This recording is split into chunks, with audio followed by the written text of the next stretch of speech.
Bienvenidos a Contra el Olvido. César Álvarez gobernó Ancash del 2007 al 2014. Hoy está recluido en el penal de Ancón, acusado de lavado de activos, colusión, peculado y asociación ilícita para delinquir. Álvarez además habría organizado una red de sicarios encargados de eliminar a sus opositores. Malversación de fondos, sobrevaloración de obras, pago de obras inexistentes, cobro y pago de sobornos, además del homicidio, chuponeo telefónico y compra de medios, son algunas de las acciones delictivas denunciadas por la Comisión Parlamentaria que investigó el caso Ancash.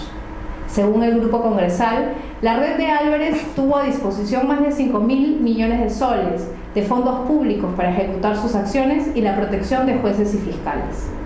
Las ramificaciones y alcances de este caso lo convierten en emblemático de la corrupción en nuestro país. Por eso, esta tarde está con nosotros el doctor Ronald Gamarra, ex asesor del grupo parlamentario que investigó el caso Ancash. Gracias, doctor Gamarra, por estar con nosotros.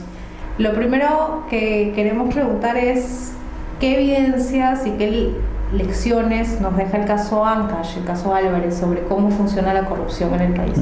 Bueno, sobre el fondo de la debilidad institucional es que florece la corrupción, ¿cierto? Nosotros, hasta antes del bienvenido proceso de descentralización, estábamos ciertos de que la corrupción como que se había centralizado en Lima, porque estaba el poder aquí concentrado, ¿no?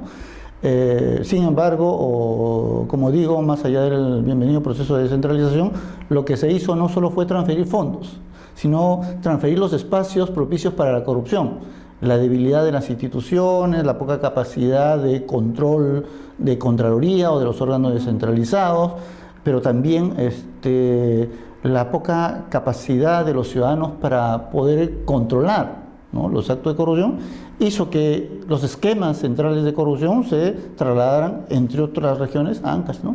En el caso de Ancash, además, hay esta transformación, digamos, no estamos hablando solo de actos de corrupción, del manejo de los fondos públicos, sino ya de una organización criminal que incluía sicariato, asesinato, ¿no? Bueno, de alguna manera se reprodujo el esquema de la corrupción, de la gran corrupción en la época de Fujimori, ¿no?, salvando las distancias, ¿no? Es decir, no solo es un grupo de personas organizadas para realizar repetidos actos de corrupción, sino también la creación de instancias que permitan la validación, la subsistencia de esa organización, lo cual involucraba, por supuesto, la contratación de matones, pero no solo de matones, sino también de periodistas, de jueces, de fiscales, etcétera, ¿no?, de todo un conjunto de autoridades y de personas civiles que les permitieran la continuidad de sus actos de corrupción, ¿no?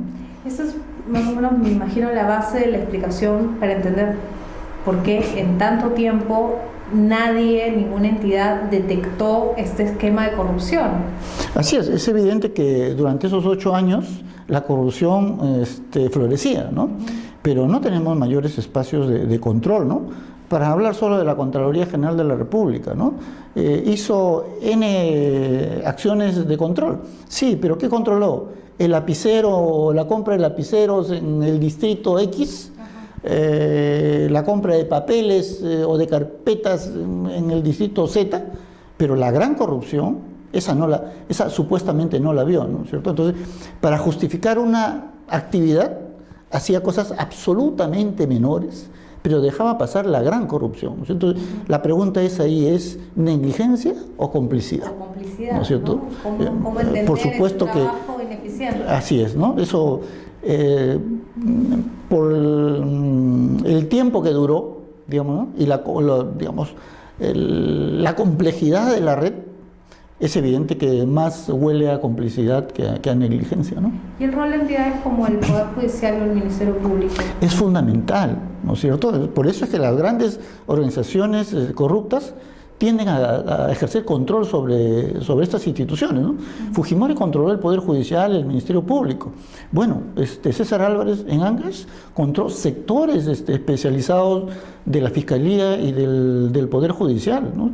No solo eso, sino se dio el lujo de lograr que el Consejo Nacional de la Magistratura pudiera nombrar como fiscales a personas que pertenecían a la organización política de César Álvarez, ¿no es cierto? Entonces, donde había un problema legal incluso, ¿no es cierto?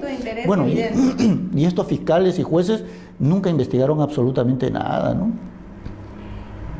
¿Qué riesgos hay de mantener estos esquemas de corrupción, de estos esquemas de blindaje, ¿no? Mientras persistamos con la debilidad institucional, mientras hayan espacios propicios para la corrupción en la administración pública, los peligros están ahí, latentes. Es decir, mientras estamos hablando, probablemente se estén perpetrando actos de corrupción, no solo en Lima, sino también en las regiones, ¿no?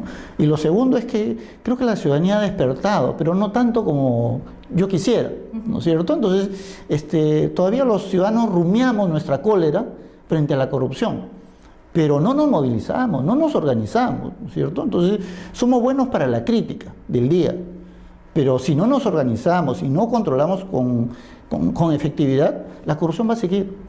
En el caso de Ancash y de Álvarez, hay además un elemento que también lo vuelve complejo y emblemático, que es estas ramificaciones y estos vínculos con otras organizaciones criminales, ¿no es cierto? Ustedes encontraron vínculos con Orellana, sí, con claro. el caso Belaún de López y ahora con el caso de Lavajato, ¿no? Bueno, claro, porque entre las entidades que ganaron licitaciones estaba Odebrecht también, o consorcios vinculados a Odebrecht, ¿no? Y entre las empresas pequeñitas que ganaron algunas licitaciones y que no tenían cómo justificar, digamos, su poder económico para llevar adelante las obras, recurrieron a estas cooperativas que irregularmente expidieron cartas fianza, ¿no? Y la que más expidió fue la cooperativa de propiedad de Orellana, ¿no? Entonces, digamos, como que los malos se juntan, siempre. ¿Qué hacemos? Bueno, para romper estos esquemas. Primero, pelear por un fortalecimiento institucional, ¿no es cierto? Lo segundo, un mayor control de lo que hacen los funcionarios. Es decir, yo entiendo que el ciudadano de a pie puede decir, pero yo no puedo controlar lo que hace el ministro, yo no puedo controlar las grandes licitaciones. Probablemente no, pero sí podemos controlar lo que hace nuestro alcalde, lo que hacen nuestros regidores, es decir, lo que está mucho más cercano a nosotros, ¿no? Si todos hacemos eso, evidentemente cumpliremos con nuestro papel y haremos cada vez que la corrupción sea más difícil, ¿no? Muchas gracias, doctor Gamarra. Yo estoy segura que vamos a tener que volver a conversar porque el tema es complejo y es importante que la ciudadanía sepa y conozca qué es lo que pasa en nuestro país. Gracias. Claro que sí. Amigos, muchas gracias por acompañarnos. Nos reencontramos el próximo miércoles en Contra el Olvido por Gran Angular.